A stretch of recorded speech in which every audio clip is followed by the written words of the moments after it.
all that we do. Day in, day out. Does something to a guy, doesn't it? We're here to fight the monsters. The things these people are capable of. And they got it coming. All 9 episodes of Masters of the Air are now available on AppleTV+. Given the high-profile directors, producers and writers involved, it begs the question, is it better than the beloved Band of Brothers?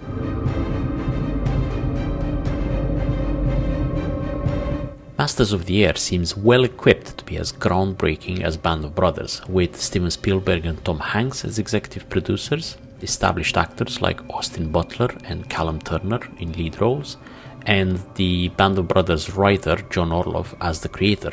Given the 23-year gap between the two series, could Masters be the superior show? Let's find out, and by the way, this episode is spoiler-free.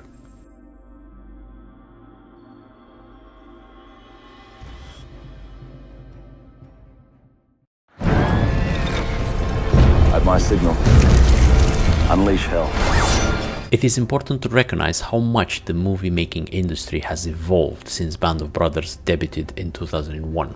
Before the era of superhero films with budgets over $200 million, the industry was full of original ideas. Studios were more willing to take risks, resulting in a greater variety of film types being produced.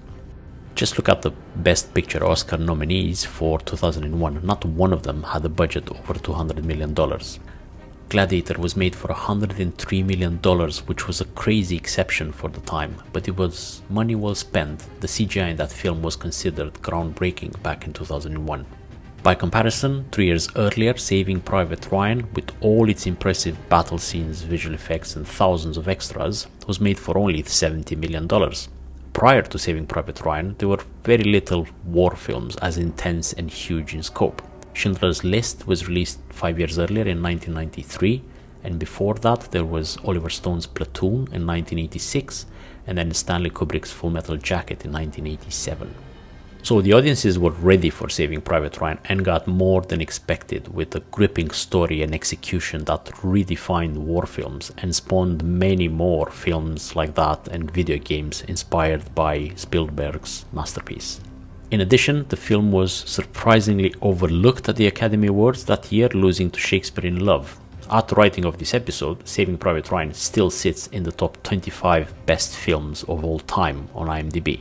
The success of Saving Private Ryan and the involvement of Spielberg and Tom Hanks in Band of Brothers greatly boosted the miniseries' popularity. Although Spielberg did not direct any episodes, his influence is evident in the series' visual style, themes, and casting decisions. At the time, the cast consisted of young, unknown actors, many of whom have since become incredibly successful. So how does Masters of the Air compare to that? Well, Spielberg and Tom Hanks are also involved in this series, which is based on a book by World War II historian Donald L. Miller. The book, rich with interviews, oral histories, and archival materials, is a great read. John Orloff, who wrote for Band of Brothers, is adapting it for the screen. This time, the series features well-known actors in leading roles, including Oscar nominee Austin Butler, BAFTA nominee Callum Turner, and Best Supporting Actor nominee Barry Keoghan. The directors of Masters of the Air are at the top of their game too. Kari Joji Fukunaga delivers a gripping first 4 episodes, considering he directed the first and may I add best season of True Detective and Daniel Craig's last outing in James Bond No Time to Die.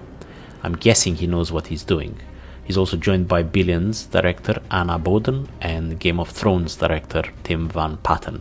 And with an incredible leap in CGI since 2001, it is safe to say that Masters of the Air has more than it needs to deliver a series as good as Band of Brothers, if not better. So let's have a quick look at the story for the two shows. Masters of the Air follows the real-life story of the American 100th Bomb Group, a group of bomber pilots who served in World War II from 1942 to 1945. They were part of the 8th US Air Force based in England, tasked with damaging the German economy by targeting vital infrastructure that supported the German war effort. This Air Force was formed after Pearl Harbor and consisted of B-17 planes, which were known as fortresses in the air.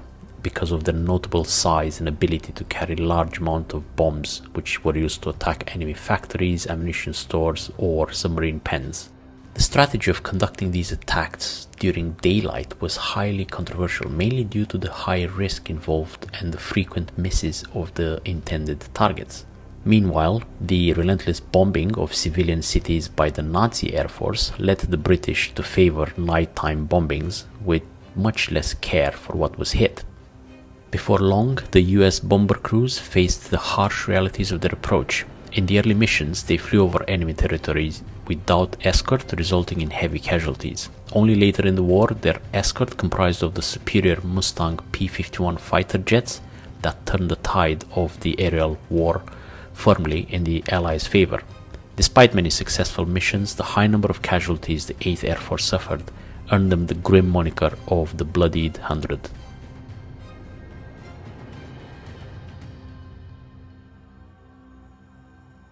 The story of Band of Brothers begins a few months before the Normandy invasion, focusing on Easy Company, a unit within the 101st Airborne Division Parachute Infantry Regiment. The first couple of episodes explored the army politics, the intense training, and the camaraderie among the soldiers before they are deployed to England.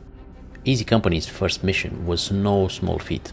They parachuted into France behind Nazi lines on the night before the D-Day invasion. Their task was to secure the 4 exits behind Utah Beach to ensure that the infantry landing from the ships the next day could swiftly move inland. Their versatility and resilience took them on missions around France and Holland.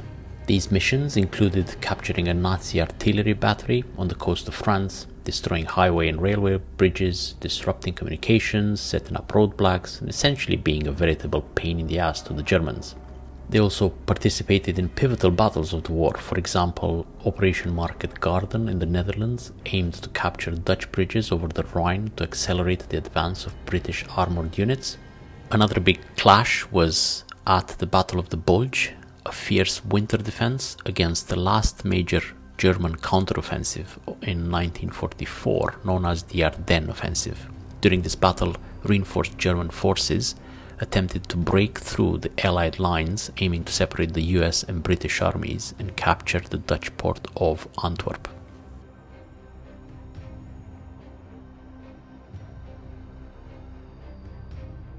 Before we answer that question, let's remember a couple of things. Masters of the Air was made to add to the collection of films and TV series that Spielberg and Tom Hanks produced, which started with Saving Private Ryan, then Band of Brothers, The Pacific, and now Masters of the Air. Here's what they had to say about the show. I think it's really important that we create a kind of library where people can understand what it took to keep our country free. And action! There is an era that has to be recreated here, and there is no way to have this level of authenticity without all of our great artists. Shout out to Colleen, 4-time Oscar winner. Stop playing with it. Another key point is that the film industry has evolved significantly in the 23 years between the production of Band of Brothers and Masters of the Air. CGI technology was not as advanced or affordable 23 years ago, so these two series were bound to have different visual styles. Having watched both these series recently, I found a couple of things that make them different and makes Band of Brothers still better than Masters of the Air even 2 decades later. By default, the fact that Band of Brothers is focusing on infantry and hence on land action gives it more opportunity to be realistic, but it also gives the ability to use different filming techniques. One such technique is the handheld camera that makes it look like you're in the middle of the action, but also as if the audience is part of the chaos of war, because nothing is ever clear when you're running through mud and snow while bullets, bombs and limbs are flying all around you. Here's an example from episode 6 of Band of Brothers that depicts a wintry battle on the outskirts of Bastogne during the Battle of the Bulge. Hold your fire, boys. Don't let them draw you out. Hold your fire! Stay ready, boys. What the hell are we gonna hit those things with, Lib? Ready! Hold your fire. Get ready, Walter! Stay in your holes, guys. Stay ready!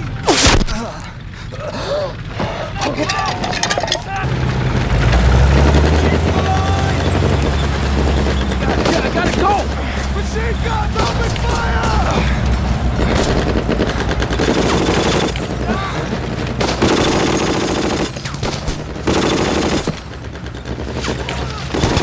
That shaky camera makes the action more visceral and realistic, something used very well in Saving Private Ryan too.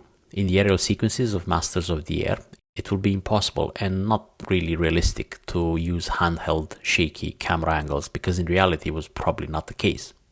Here's a great aerial battle from Masters of the Air. Please go down! I see parachutes! 110s are now 5 o'clock high, going level. Rocket, incoming, starboard! Holy, there's a hole in the wing!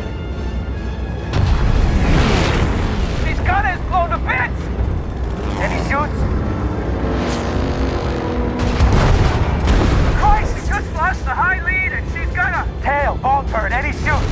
I don't see any.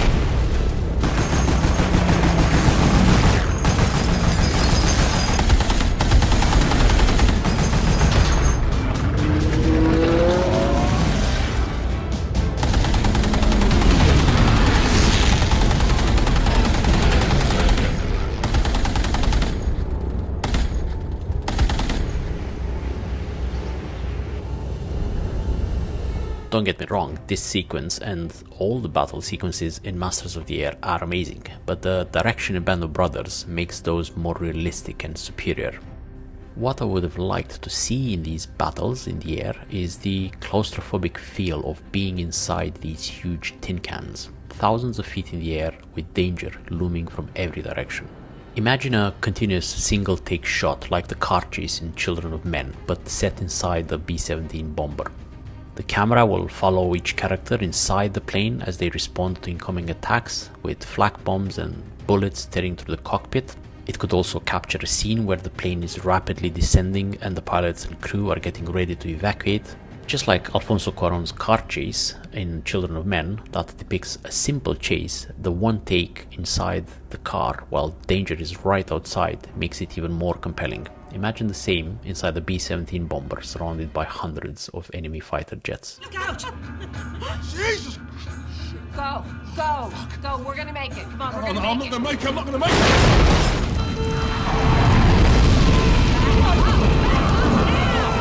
Jesus! Right.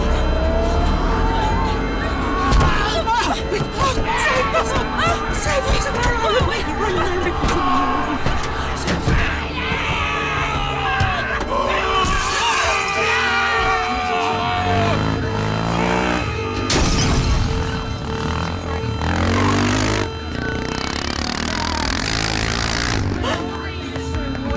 Jesus! Got a gun! Cover Key! Get down! She's been shot! Fuck! She's been shot!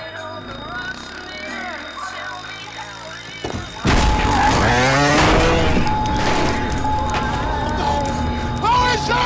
How is she? She's bleeding! She's bleeding! She's bleeding everywhere!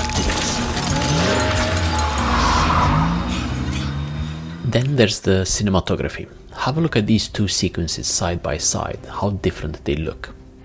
Band of Brothers is much more washed out, grey and gloomy, while Masters has a high color contrast and a cleaner look. They both look excellent and polished, but the imagery in Band of Brothers adds to the story of war, where life is very much colorless and filled with death and despair. None of these series are aiming to be documentaries, so any renditions that are a bit more artistic while serving the message of the series is very welcome, and Band of Brothers does that very well. Also, there's less green screen used in Band of Brothers compared to Masters. They actually built a backlot the size of a small village in the UK that they modified as needed to depict various locations around Europe. Quite impressive by any means, explains the 3 years it took to produce 10 episodes. Related to the unique cinematography is another thing that makes Band of Brothers stand out. It was filmed on celluloid. 23 years ago, film was the dominant medium in Hollywood, with computers mainly used for color correction and some green screen effects. In contrast, modern productions like Masters of the Air heavily utilize green screens and other digital technologies to recreate scenes which can sometimes appear a little less realistic and more, well, digital. There's a broader debate about the image quality of film versus digital, and while directors like Christopher Nolan and Quentin Tarantino continue to use film for its aesthetic qualities, about 90% of today's productions are digital due to cost and efficiency. Masters of the Air used a fairly new technology also, known as the volume, which is like a soundstage surrounded by a large LED wall that displays CGI images. This technology, first used in The Mandalorian, allows for a better color correction and helps actors visualize scenes more effectively than a green screen backdrop. In the end, I think Band of Brothers took the best approach to storytelling, mixing handheld camera work with wide shots, using practical effects for battle scenes, and filming on traditional film rather than digital. I enjoyed both series and appreciate the craftsmanship in each, but if someone asked me to recommend the top war series, I would still choose Band of Brothers, even though it's 23 years old. But what are your thoughts? Do you think Masters of the Air could have done anything different, or which of the series did you enjoy the most? Let me know in the comments. As always, don't forget to like and subscribe, and if you want to see another analysis of a recent TV series, stick around for our take on Fallout.